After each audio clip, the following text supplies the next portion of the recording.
You want to see how we do it in the pros? Changing your swing is about repetition without repetition. You don't just hit 500 balls with this thing and change your swing. You also don't just hit 500 balls without a thought. Welcome to Earned Not Given. Welcome to the Earned Not Given podcast. This is episode 2, and I'm so grateful to have Teddy T-Tac in the house. I've had the privilege of coaching Teddy since 2015.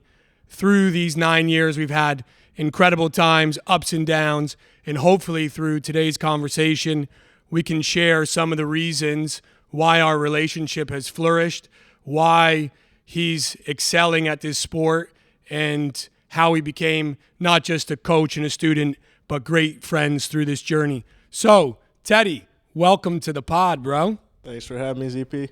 So for everybody listening, which is based on my last look, about 2 people, but for everybody listening, give them a little bit of background. Obviously, people will be able to hear the accent and understand that you're not from the United States, but just a quick synopsis of how you end up sitting here in 2024.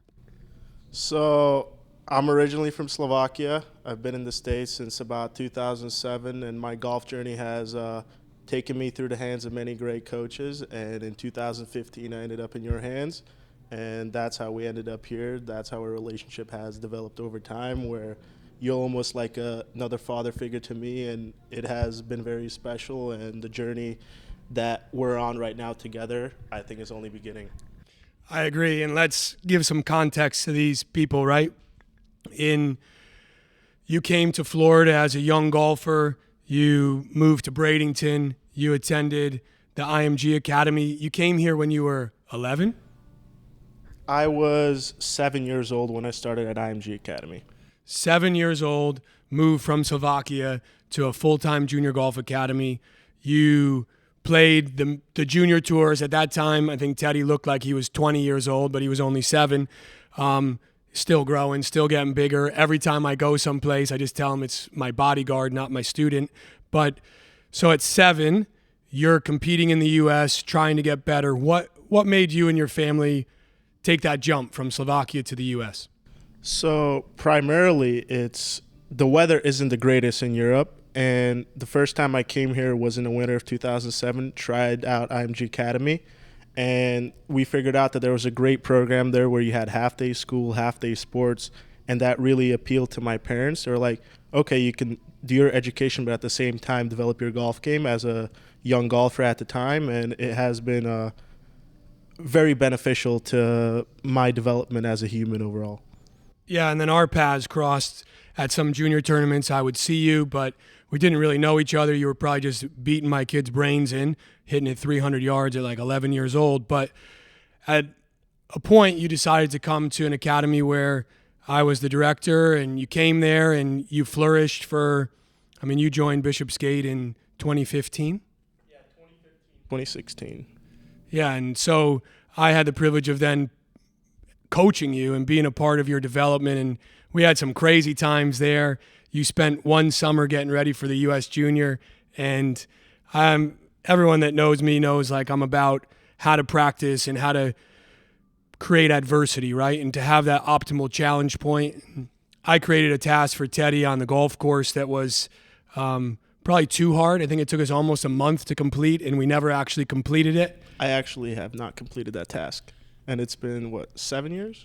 Yeah, so this task was about he had to hit the green, he had to make a birdie, he had to move on, and it was amazing. We spent a whole summer prepping for the U.S. Junior. We go out to the middle of nowhere in Flint Hill. What the heck was that name? It was in Wichita, Kansas. I think Flint Hills was the golf club. Yeah, so Flint Hills in Wichita, Kansas. We feel like we couldn't be more prepared. Teddy goes out the first round. Somehow I end up being a caddy, which is a whole nother story that we'll get to at the end, because my coaching might have evolved and our relationship might have evolved, but based on our experience this summer, my caddy skills have not evolved. But going back to the U.S. Junior, you play the first round, you struggle a little bit. Dinner that night was a little bit awkward, let's just say. And then the next day, before we go out, I don't know what made me do it, but I said to you, we're not going to the first tee until you chip in. Give these guys a little background on that scenario and what played out. Yeah, so I mean, the first round was definitely a struggle, but it was more of nerves and everything. And I think the mental game, you could say, that you assigned me before the second round of trying to make, 10-yard chip in, basic bump and run. And with the nerves and the tension I had in my body, it was probably one of the hardest things I've ever done in my entire life. We almost missed our tee time. Yeah, I remember your dad looking at us when Herb, the famous USGA announcer, said, Thaddeus T-tack to the tee. And I just waved him. So we'll be right there. About 5 chips later, he said, guys, you got to go. And Teddy looked at me. He said, what are we going to do? I said, we're not leaving. It was like Wolf of Wall Street. I was like, we're not leaving. We're not leaving. And you finally chipped it in. Finally, after 50 attempts, 60 attempts? Yeah, and luckily he chipped it in because I'm not sure what Teddy's dad would have done if we had gotten a 2-stroke penalty for being late to the tee. So you chip it in. And then tell these people what happened next. So I arguably had the best start I will ever have in my entire life playing a tournament. Started eagle, birdie, birdie, par, birdie. Unbelievable, right? So I went from about to get fired from your dad because we were going to miss our tee time to I think I could have asked him for anything on the 6th hole and he would have ordered it for me, flown it in, whatever. It was amazing. So needless to say, you go on and have an incredible round of golf that day. Yeah, I think it was the low round of the day for sure. And the best thing about the round was that I was in the flow state. I wasn't really thinking about it. Everything was just falling into place, and it was just a fun time out there. Yeah, and so you shoot the low round. You get to go on to match play. We end up drawing Ryan Gerard, who's now playing on the PGA Tour, and he kind of had a start like you had in the second round. Yeah, I mean, I didn't play bad at all in the first round of that match play, that US Junior, but I just simply got outplayed. I played great, lost on the 16th hole if I remember well, but it was a fun battle. Like, I got beat by the better guy that day, but yeah, it was amazing. Yeah, there's so many good times. We could probably do an entire podcast on the US Junior or the Dustin Johnson stands out to me, or what was that? That was the DJ, right? The first year of the DJ? Yeah, first year of the DJ at, TPC Myrtle Beach, where I had a really good showing. I think I finished second, and that was, I would say, one of my that started my junior career. That propelled me higher up in the AJGA rankings, junior golf scoreboard, and from there, it opened up a lot of doors for me. Yeah, and there was something unique about that DJ. You remember what Ian and I tasked you to do for that tournament? Yeah, so you guys tasked me to do, you could say, this plan of action for every day. Like, what am I going to do from the moment I wake up to the moment I go to bed after the round? And it was process goals I outlined for myself they weren't completion goals. It was more of mentally being prepared for what the day is going to throw at me. Yeah, there's no doubt. And obviously, we created that because at that time you needed some structure and you probably needed to be a little bit more process oriented. You probably needed to shift your focus, right? And you thrived in that moment. And for me to see you here now and to see you out on tour, you're still applying some of those things that you learned. So I talk too much, so I want to turn this over to you. But in these 9 years, right, I've said some smart things. We've made some mistakes. We've had some amazing times. We've had some arguments. We've shared tears. We've shared beers when you win or when you celebrate. So just kind of give me what you took from this 9-year relationship. By the way, we're not breaking up. This isn't one of these weird things. This is just, I'd like to hear, Teddy. So, I mean, I think we got to start where when I first joined the Bishop Gates Golf Academy, you weren't my first coach there. I was actually drawn to your style of coaching, seeing it from afar. And it wasn't the typical, like, practice session you would think. It was more of getting in that tournament zone as close as you can in practice mode. And it just looked more fun. So I think I tried 2 coaches before I actually ended up with you at Bishop Gates in 2015, 2016. And from there, it was just the relationship that we have formed between one another, it's not the typical relationship you could say a player and coach have. Like, I want you to be hard at me. Like, I don't mind getting tough love, but at the same time, if somebody's going to give me tough love, I'm going to give them tough love back. That's just the way I am. And it's a good balance where we both take constructive criticism, in my opinion, and that helps us get better as a team. Because, yeah, golf is an individual sport, but at the end of the day, you're only going to be as good as the team you have around yourself. And I think you, as my coach now and for the foreseeable future, for sure, I don't think it's ever going to change.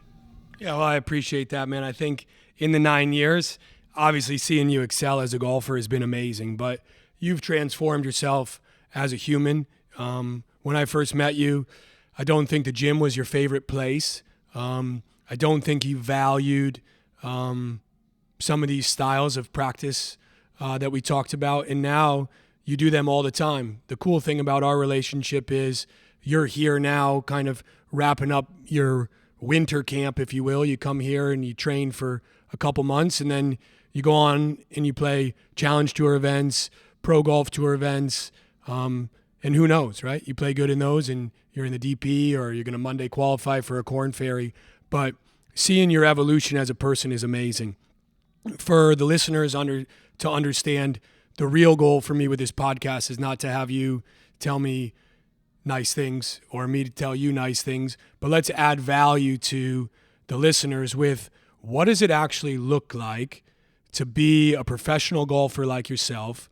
You obviously played college golf in the U.S. You were successful, but I really want to make this podcast about your pro career because it's hard for people to understand pro golf. They think pro golf is, Ludwig Aubert, and you come through the PGA Tour U, and the next thing you know, you play 4 or 5 events, and you're in the Ryder Cup, and then you're coming in second at Pebble Beach last week.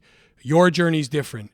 I don't want people to think that means you're not as good as Ludwig.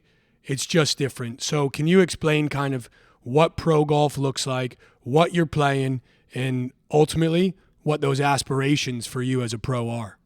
So, I mean, yeah, my situation is definitely different than from some of the guys you see on TV, whether it's Ludwig or it's Nick Dunlap. I'm taking more of the route where it's a very long grind and persistence and patience will prevail at the end. It's hard. Like, you think you're a great junior golfer, but you go out there against the professionals, they're all as good as you. At the end of the day, we can all hit it 300, we can all hit it close, we can all chip, we can all putt. But the mind is what separates you from your competitors, and staying patient is what you need, in my opinion, to one day have even the opportunity to play in majors or PGA Tour events. Amazing. So let's pull on that a little bit. If the mind is the differentiator, what are some of the things that you're doing, right? Whether it's while you're here or when you're back in Slovakia between events, or it's when you're at a Challenge Tour event or a pro golf event, what are you doing to prepare yourself for a tournament to have that little bit of an edge over your competitors? I'm still learning how to do it. I still haven't learned how to control my mind, but it's learning every day what you need to do to be best prepared for the next round of golf you're going to have. I used to be the guy, if I played bad, to go to range, hit thousands of balls, be like, all right, like I got to hit some good shots. But at the end of the day, if you can play good while you don't have your best, that's what I'm striving to do. Like, you're never going to be hitting the ball good every day, but you have to be able to score even when you're not having the day you want to have on the golf course. Yeah, and I think obviously when you say you're not hitting the ball well, that's very different from the club golfer or a junior golfer that I coach, right? Like, people come when you're practicing with me at the academy, people come and they just watch, and we'll be in a lesson and there'll be 3 or 4 of the juniors or 2 or 3 of the staff just watching you strike balls. And what's enjoyable about you is you're always trying to get better. Even the way that you made that statement of talking about the mental game, that you're not there yet. That's truly a growth mindset. And I think in this journey that we've had, you went from kind of a young golfer that thought they knew what they needed to do and had this fixed mindset of, I have to practice this way, I have to eat this the night before a tournament, I have to wear this brand of clothing or whatever it was when we were young. And now you're very much willing to embrace adversity, and that's awesome. So what's the season look like, right? You're wrapping up here in a week or so, and then you head off to where? So I'm going home in about 2 weeks. So I'm starting the season off pro golf tour in Turkey. Just try to get in the swing of things. I haven't played a tournament round of golf since the beginning of November last year. So the first couple events are going to be on a pro golf tour, and then once the Challenge Tour European Tour swing starts, that's when I'm going to get my opportunities there, and that's where I'm going to try to what do you want to say? Like, show what I have practiced over the last couple months and try to shoot some good scores and present some good results.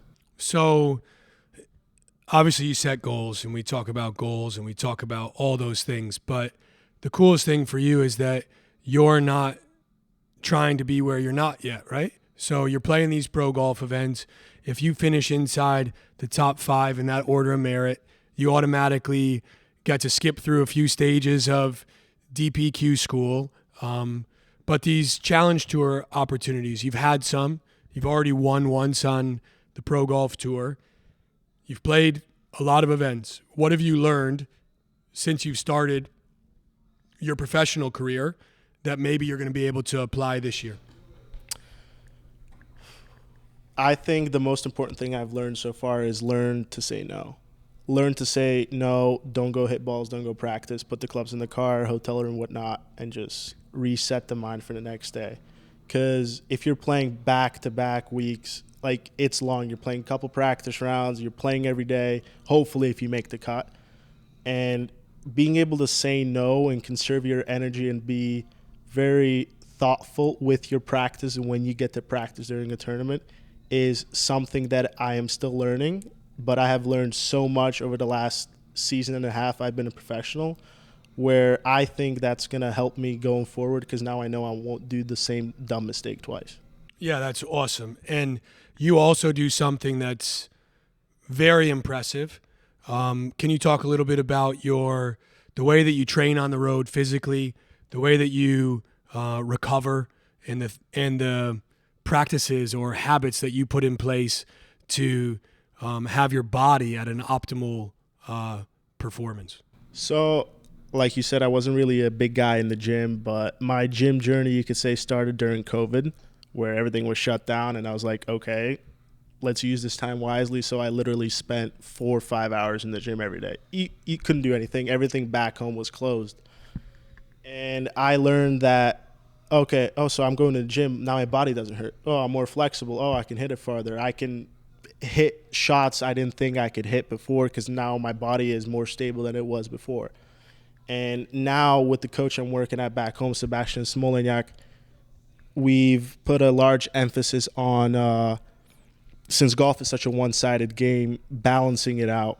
And a lot of my dynamic warm-ups or static warm-ups that I have 2 routines that I just interchange every round or every day. I play a tournament round, and it just puts my body in a prime state where when I get to the range in the morning, I'm not warming up, I'm not stretching, I'm just, all right, let's go, let's hit shots, because I'm already primed to hit shots. That's amazing. And Sebastian's done an incredible job with your body, and your effort has been nothing but impeccable since that journey started in COVID. You also recover really well. So for the listeners to understand, you're doing this dynamic warm-up, whether it's in the fitness trailer if that's provided, or if it's in the hotel room if you have to do it, or the locker room. But what does it look like after a round? What are the things that Teddy's now doing that maybe Teddy when he was 15 isn't doing? So when Teddy was 15, he wouldn't do anything. He would probably have some Chipotle and go to sleep. No stretching, no foam rolling, no nothing. So when I'm done with a round, I do my warm-up over again, because it loosens up the body parts that got stiff during the round, the hips, back, whatnot. After that, always foam roll, stretch out, and then I started using Normatex, the compression sleeve legs, and it doesn't, like, you don't feel a big difference the next day, but like your legs aren't as heavy, you could say. And if you play a lot of rounds of golf like I have over the last couple seasons, it does help when your legs aren't feeling a little groggy on the next morning when you stand on the first tee. That's amazing. So you're warming up, you're playing, then you're redoing that warm up, then you're doing Normatex. When you're doing that recovery, I mean, obviously as your coach, I know this, but you're obsessed with data and you do an amazing job of keeping your stats, looking at that information. The guys at Upgame have been phenomenal and a great addition to the team. Why are you so obsessed with keeping your stats and reviewing those stats? So it's because of my dad. My dad's a very big math guy, stat guy, and he actually has an Excel sheet of every single tournament round of golf I've played since I was 8 years old on his computer. It's still the same computer he's had for 15 or whatnot years. It's in that computer. Every round's in there. And I think me being a stat guy helps me plan better. Like I just go on the Upgame app, use the plan around feature, and I'm not guessing. All right, what shot am I going to hit on this hole? What club? I just go on Upgame, plan my round. All right, driver. Dispersion is a little too wide for this hole. All right, let's hit 3 wood then. And it just makes golf a lot easier. You're not guessing when you get out there during the practice round. You already have a game plan, you could say, that you're going to tweak throughout the week, but it just makes life a lot easier. Me being a numbers guy, it just makes everything easy. Amazing. And some of those numbers are extremely impressive. So for everybody to understand, you are gaining a ridiculous amount of strokes with your approach play. Your iron game is, I mean, it would be hard-pressed not to say as good as anybody out there. And for sure. And I think those stats help you see that it is, right? Where do the stats kind of give you that opportunity to say, now I need to spend time in these areas? Or are the stats more about you getting to sit down and go, wow, I shot 67 today because of this? Or is it, I could have shot 65 because of if I had done this better? Where do you see yourself using those stats? Are you more of a praise what you did that day, or let's tweak this for tomorrow's round to go a little bit deeper? So first, like if I'm dissecting a round of golf, whether it's good or bad, I like to look at one important thing. Was it a course management error or was it just a bad golfer? If it's just a bad golfer, then it's an easy fix, but you're trying to take away the things you can control, and that's course management. If you can plan your way around the golf course, you're already winning on the field. Like if you're not losing these dumb shots because you hit a driver and the fairway was firm and it went OB, like I've done when I was younger, but now it's hard to explain. It's second nature to me now to look at a golf hole and not overthink it. I step up to the tee. I already have my plan from Upgame, and then I change the plan based on the course conditions that week. Yeah, that's called chunking, and expert performers take in more information, and you just did an amazing job explaining that. So incredible. And I think for everyone, if you're not already using a stats program, Teddy, you just explained to them why they should. I think as a junior golfer, we were able to use it as a way to take emotion out and be more clear about what does the data say, instead of you miss a 7-footer on the last 3 holes for birdie and it's like, I just putted bad. Now we have the data to say that's actually not true. So go ahead. Yeah, like I used to be a guy when it came to putting. Stats were only, if you made the putt or missed the putt. But now it's, all right, how is your speed? Speed is probably one of the most crucial things for me. And it's actually helped me dissect my putting to a point where I'm not so critical of my stroke, but more critical of how I actually hit the putt.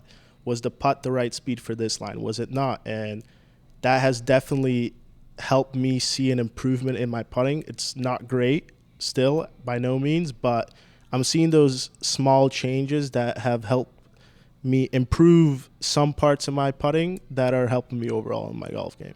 That's amazing. I'm like, I'm beaming with pride with that answer. That's incredible. So, Challenge Tour.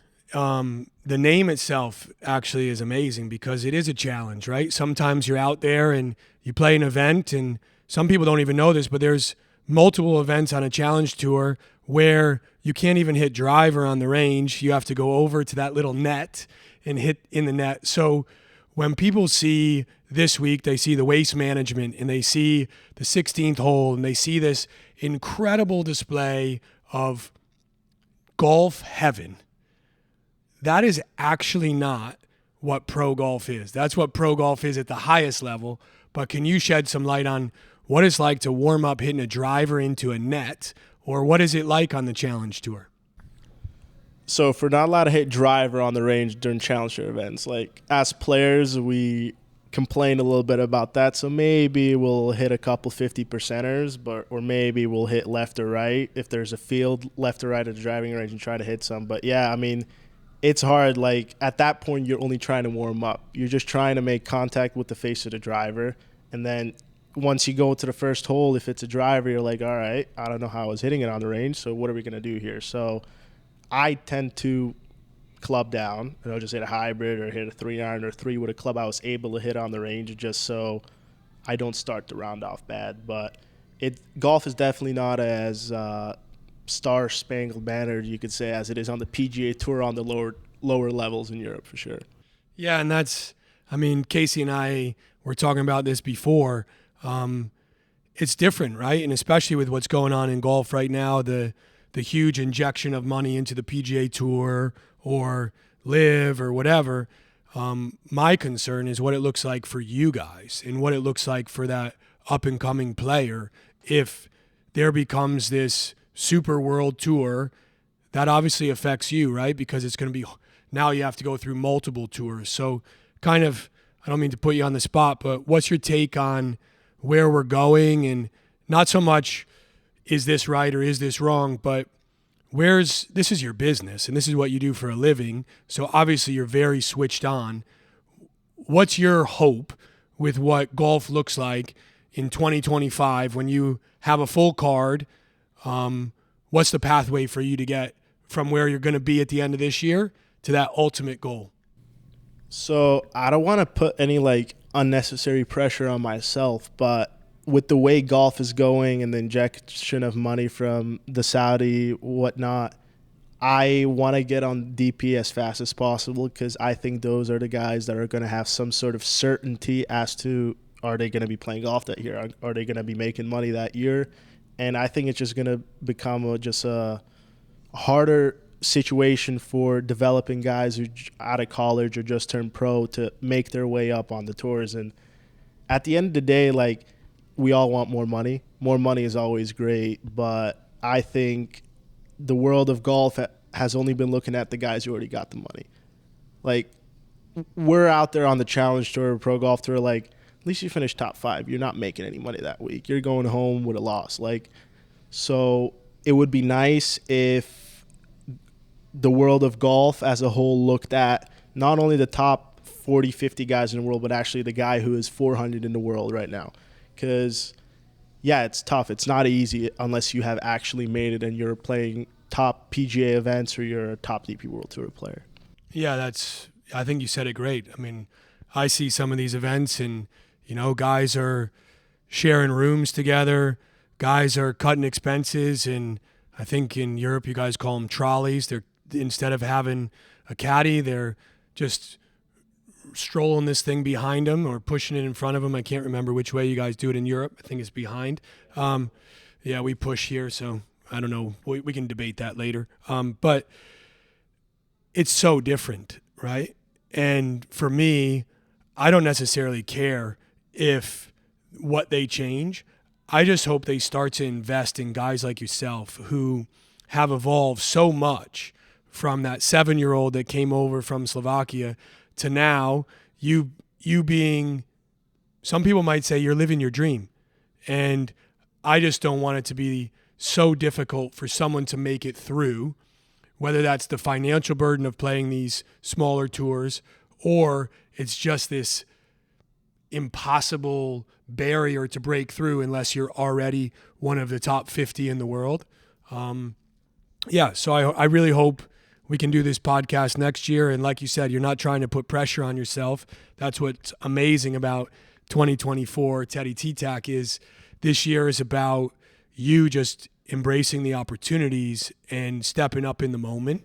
I think the big thing is I just have to stay out of my own way. I think me and you both know that's my biggest issue at this point in time is where I put this unnecessary pressure on myself, even though I know it's not good. But at the same time, you're playing for your livelihood. You're playing for a job. And it's different than in a lot of sports, you could say. In golf, you got to pretty much earn every penny you make unless you get some big brand deals. It's not like out of college you're a football guy. You're getting a big deal if you get drafted. In golf, if there's no draft, you got nothing. So you're trying to get some sponsor money or something just to be able to get by that year and actually just have the money to travel to the tournaments, let alone play them and have the opportunity to make money. Yeah, well, I think Sunday we're watching a football game where that statement is actually being played out, right? You have one of the greatest quarterbacks of all time against an amazing quarterback, and their bank accounts look different. Yet the opportunity to leave that tournament, the MVP of the Super Bowl, is the same. And that's what's going to happen to you this year. I truly believe there's going to be a moment where you might be side by side with one of those top 50 players in the world, and that's your moment. So what do you think you have to do when that moment arises to step up? Personally, I'm not afraid of that moment coming. Like, I want that pressure of being in the final group. I want that pressure of playing against one of the best players in the world one-on-one. It's more of the unnecessary pressure, like I said before, that I put on myself in the lower division tournaments, you could say, or the previous rounds to get me up to that point. And I think my biggest thing for this coming season is not caring as much when I play, because I know I've put in the work. I know I can hit any shot out there on the planet. I know I'm a good putter, even though the stats don't say I am sometimes, and I just got to believe in myself because I know I'm good enough to get up there, and yeah, I'm just going to keep believing. Yeah, well, we definitely believe in you, and you're definitely going to make it there. But I think for that junior golfer or the junior golf parent that's listening, you always continue to get better at this. But when you were a junior golfer, and even now, you just said you put too much pressure on yourself. What advice do you have for that, whether it's the 14, 15-year-old Teddy or it's the 14, 15-year-old that we're going to go see at the academy in a second? What can they do not to, well, I think you just said care less, but not be careless. But what are you going to give them for advice? That's tough because it's different from person to person, in my opinion. But yeah, it's easy to say don't put a lot of pressure on yourself. But at the same time, you showing that you care is pressure, in my opinion. Like, you got to be able to go out there and treat it like you're playing a round of golf with your buddies. When everybody's playing with their buddies, they're having fun, whether or not, if you're 21, you're drinking some beers, like, you couldn't care less and you're hitting some of the best shots you've ever hit because you're not caring as much. You're just in that flow state. You see a shot, it's 180 yards, it's an 8-iron, you just hit that 8-iron. You don't care if there's OB left, water short, bunker long. Like, you just see the pin, you see the golf ball, you want to go from point A to point B. And that's the way I want to look at golf more. It's not take in the trouble that presents itself on the golf course, but just think about what I got to do to get this ball from this position to that position. Amazing. And I think maybe you try and chip in a few times before you play so you can get into that flow state like the U.S. Junior we talked about. But I know it's not easy for you as a up-and-coming tour player. And this week, obviously, you're heading up to the Kingdom in Georgia and you're having an opportunity to get fit. And I think sometimes that's overlooked by a lot of people when they see, you know, every major brand's tour truck at a PGA Tour event. There's not necessarily tour trucks at your Challenge Tour events or your Pro Golf Tour events. So kind of explain a little bit about your equipment and how you have to go through that process, because it's not just text, the CEO of TaylorMade, and the next thing you know, you have 7 sets. Yeah, that's definitely not the case at this point in time, unfortunately. But yeah, I mean, for sure, a player should have a broad idea of what clubs he's playing, what lengths, lofts, lies, swing weights you have, just to have a general idea of what's going on. But the way I am with my clubs, if I like something, I won't really switch out of it. And like, I've played the same shaft for the last 6 years, probably not going to switch out of it in the irons. And it's, yeah, like for me, it's more about hitting windows and seeing windows. I don't really care about the numbers aspect, like launch angle, spin, like who cares? If the ball's hitting the window you want the ball to hit, it's a good shaft for you. And when I go up to the Kingdom in a couple days, that's really what I'm looking at. Like, we're all guilty of it as players. We always want distance. Distance is great. You want to hit the ball farther. Like, I'm guilty of it still, but I have changed more to where I want to get fit for something that, 1, hits the window, but 2, during a miss hit, I'm still seeing the shot do what I would expect it to do and not something off the planet crazy. Yeah, and I think we talked, obviously, you've been here training, and this is kind of the off season, if you will. So this would be the time of year where we're doing a lot of the technical work. We're building the blueprint for what you're going to do throughout the year, from a movement side, from a club delivery side, from how we're hitting those windows, as you talked about. And I know when you're there, you're not going to ask them to fit you for the poor shot. You're asking them to fit you for a club that you can understand and feel, and that club becomes an extension of you. Yeah, I mean, for sure. Like, when I'm getting fit, like, I tell the fitter, you can turn off the track, man. I'm going to try to hit some crazy shots with this and see how the club reacts. Like, is it hard to hit a fade? Is it hard to hit a draw with it? Is it hard to hit it low, high, whatever you want to think? But yeah, it's I'm a field player. I'm a field player, so it's hard for me to explain, but I know when a club is fit correctly for me when I see that window, and I know I don't have to manipulate it to hit the shot I want. Yeah, and I think the fitters at the TaylorMade Kingdom do an amazing job. They embrace that challenge that you bring to a fitter, because when you show up, you're not just saying, I want new clubs.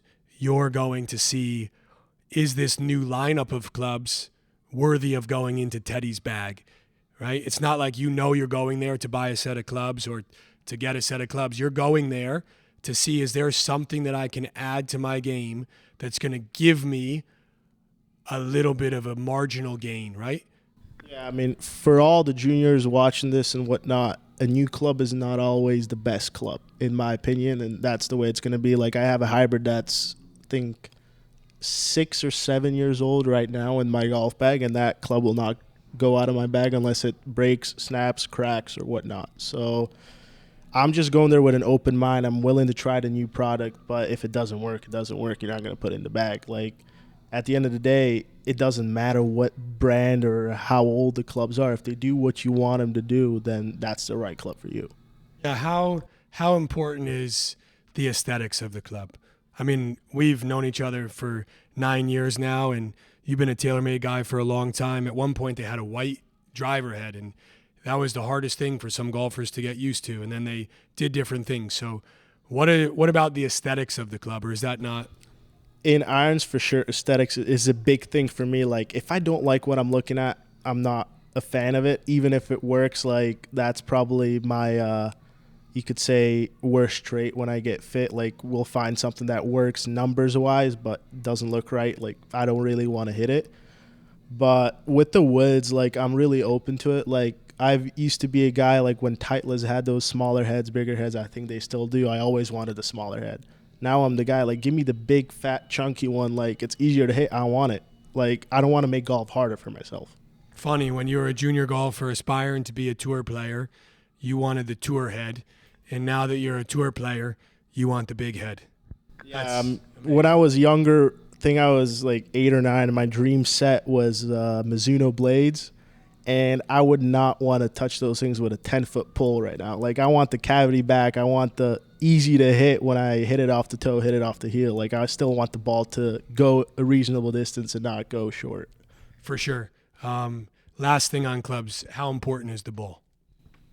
For me, I think it's huge. I'm not going to name brands, but the ball I have now probably will not go out of my golf bag because I've been a guy who has struggled with spin, especially with the longer clubs, driver, 3-woods. And the ball I have now is a low spinning ball that I can add spin to it if I want to, but it doesn't spin out of control by itself. You could say, like, I want to be able to, around the greens, add spin to the ball. Like, I'd rather have low spin and add spin than high spin and have to take off spin because I think that's a lot easier. Love that. And I hope people listening realize a lot of times players are perceived as just see ball, hit ball, but there's a lot more into it. And what you said is pretty impressive. For being a field guy, you're very aware of what you want your equipment to do, what you want your ball to do. We obviously spoke earlier. You're very aware of what you want your body to do, how to warm it up, how to cool it down, and that's impressive. I do want to go back, though, to the mind, because you said in the beginning that that's the differentiator for you.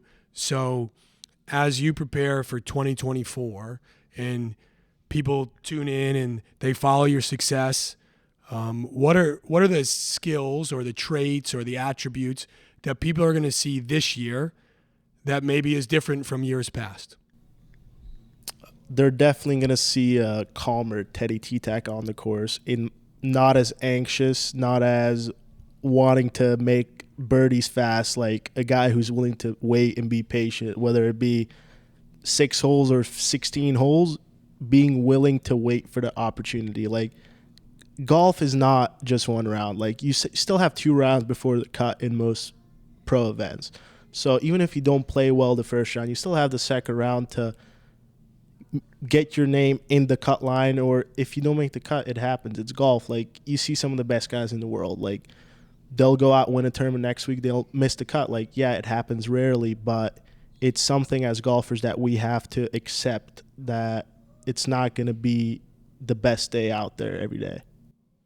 I am so going to clip this, and I'm going to send this to you the night before every round that you play this year. I promise you and every one of you listening that Teddy is going to be so annoyed by November next year that he's gotten this clip hundreds of times. That is amazing. So a little bit of a change of scene, but like our relationship's unique, and like you said, we argue with each other, we push each other.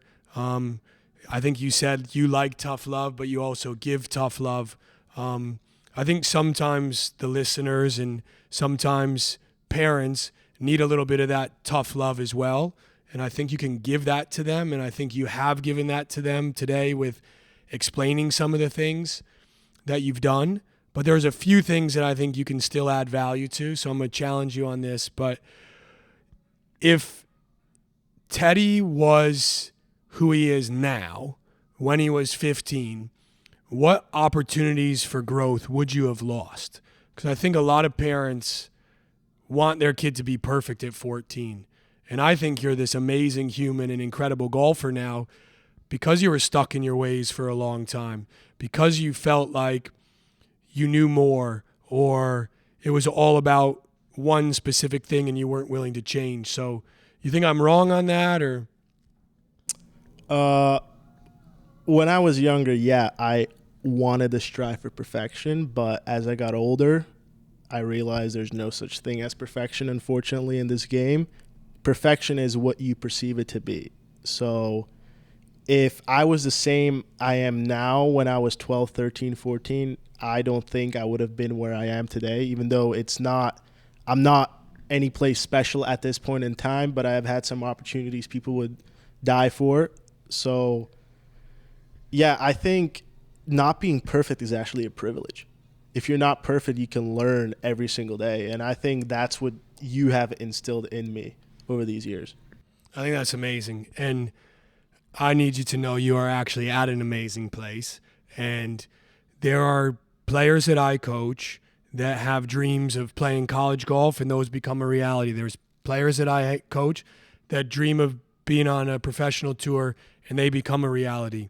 I know that you're not at the point in the world rankings or on a tour that you can sit here and say, hey, I have 5 DP Tour wins, but you have everything to be proud of for your growth and where you are, and it's that consistency and slowly getting better that I think is going to allow you ultimately to come back on here, and we'll have an amazing podcast of when you make that level. But I think when you make that level, you're still going to want more, right? It's funny how that works. You always want more. You're never if you want to be good, you don't want to be satisfied, but at the same time, you got to realize that sometimes what you're asking is almost impossible to achieve. Yeah, you want to shoot for the stars, but that's what the little Teddy did. He wanted to shoot for the stars, and if he didn't do that, he wouldn't have the opportunities to learn, to grow, and to become a better golfer, a better person overall. Yeah, I couldn't agree more. I feel like we've had some amazing arguments over the years, some funny times. You want to share a couple stories of the ones that stand out to you, and then maybe I'll change mine depending on how you answer that? I mean, definitely, like, you could say the biggest argument or story we had was recently, 4 months ago, where I wanted to fire you as my caddy mid-round. Yeah, that, looking back at that, like, it was something that needed to happen. I was a little overconfident, you could say, going into that tournament, and it went south real quick. I put a lot of unnecessary pressure on myself. I went to the course early. I practiced more than I normally do, and it bit me in the ass. So, yeah. Yeah, so just going to try and I agree with you. That's a story I was going to tell. Just to give context, right? We're in half of Spain, half of Portugal, depending on where you were on the golf course. My phone got charged some ridiculous thing because it was in 2 countries at once, for God's sakes. But what was also in 2 places at once was our relationship, right? We were there. We were excited. We went there probably with too big of a goal, and then you struggled, right? Actually, we played the practice round with, I think, the kid that ended up winning that phase of Q School. And in that practice round, I think even at dinner, I was kind of like feeling pretty good that comparing us to that player, I felt like, wow, we're in a great place. Not so much at the end of the week, but yeah, we struggle with that a little bit. And I think the reason why we struggled, right, is I don't profess to be a caddy. And there's times where I can't switch it off, right? And keep up and shut up, probably not my MO, right? So I think there were times where I was treating it like I was still coaching you. And I think there was times where you were treating it like I was still coaching you. And we have that back and forth. So the good news is when you finally do make it to that level that you want to get to, I will not caddy for you. I don't want you to caddy for me. You'll be with my dad on the sidelines smoking a cigar with him probably. For sure. And I definitely will enjoy that. And I think it's important. I wanted us to talk about that because I see it every other weekend in junior golf. I see parents caddying for their kids, and they have no business caddying for their kid because they either don't know the game or that child can't separate caddy and parent. And we struggled, right? We've been in this relationship for 9 years. I'm pretty good at my job. You're pretty good at your job. And we made a mistake where we tried to do 2 roles, and it doesn't work. So I would just encourage parents to choose. Do they want to be the coach? Do they want to be the parent? Do they want to be the caddy? And probably pick one and be really good at that instead of screwing up one and then having it affect the other roles. I mean, yeah. I mean, it's hard for a parent because I know all other junior golfers know that parents want the best for us, but in golf, you can't force the kid to hit a good shot. Yeah, you want him to hit a good one, but parents sometimes have to learn to take a step back and let the kid work it out for himself at times because that's going to propel him down the line in his college, junior career, and hopefully pro in the future. Yeah, I think you and your family have done an amazing job of that over the 9 years that I've had the privilege of being a part of the T-Tac family. For sure, it's still a work in progress, but just like you're evolving, I'm evolving as your coach. Your parents are evolving as your support team. And I think as probably the biggest piece of advice for everyone is if you're continuously trying to get a little bit better at whatever your role is, it's going to be a success in the end. So not to end this without putting some pressure on you, okay? But it's a big weekend. We got a lot going on this weekend. We got Live in Vegas. We've got the Waste Management in Scottsdale. And we got the Super Bowl. I want to know who you got. Super Bowl? 49ers. That sounds like an amazing bet. Why you got the 49ers? I can't stand Patrick Mahomes and Travis Kelce and the Swiftie show. I think it's more the Swiftie show because game respects game, and you have to know that you just said you don't like two of the best players in the NFL. I like more of an underdog type player, and that's Brock Purdy in my eyes, even though people say he's got the best weapons out there in the league. I don't care if you can't throw the ball to where the receiver can catch him, you're not going to score a touchdown. I like Brock too. I think he's an amazing story, and I hope he appreciates having an opportunity to play in the Super Bowl. Unfortunately, he's not going to win this week, but you and I off camera can put a little bet on. But someday, Teddy, when you're playing the Waste Management, or you're playing in Vegas at a live event, or you're playing DP, where can these people find you to be a part of your journey and to follow you? I guess I could say at this point, I just was looking at my phone. Teddy blocked me on one of his accounts. I didn't block you. I just blocked you from being able to tag me in my non-golf account. Okay, so let's make sure people go to the golf account. The other account, I'm guessing, had some things he didn't want everybody to see. But so what's the golf account? Where can these people find you? So it's Tadeas, which is my real name, everybody. It's not Teddy. It's TADEAS_TTAC on Instagram. And there you can see all my scores. I have a link in my bio, and you can follow me along my journey. Amazing. And Casey will link that up too. And I think it's awesome, Teddy. And I wish you nothing but the most success this year. And I do think it's actually really cool how you use social media and you put up the scoring links for people to follow you. And that's a way for people to understand that you're not just posting when you win. You're letting people see the entire journey. And I hope this year maybe you do a little bit more of letting people see that driving range net or the golf course, or just maybe how you're caring less, so that you can really get to your goals and dreams. So to recap for me, there's a few things we're going to see from Teddy this year. A change a little bit in behaviors, right? Going to get marginally better, but most importantly, I'm just so excited to see you grow on this journey. What do you got for these people as a closing knowledge bomb? Ooh, you put me on the spot here, ZP. I'd say stay calm, have fun, and go low. Love that. And I want to do something that I'm probably going to do on every episode moving forward. We decided to come up with this name, Earn Not Given, for a reason because that's what I love, right? And that's a statement that I say to all my players. But you've obviously been one of my players, so this will be a cool opportunity to hear it from you. But what does Earn Not Given mean to you? Having to work for it, not being given opportunities, not being given everything you would want right away, and being willing to wake up early, go to the gym, do your stretch, and do your warm-ups, and every day be persistent in what you're doing and waiting for that opportunity to present itself. I love that. And guess what, man? That's exactly what your pro career looks like. So I'm so excited that your pro career wasn't given, that you're earning it every day.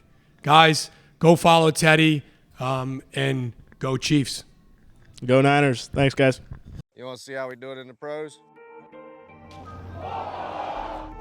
Changing your swing is about repetition without repetition. You don't just hit 500 balls with this thing and change your swing. You also don't just hit 500 balls without a thought. Welcome to Earned Not Given.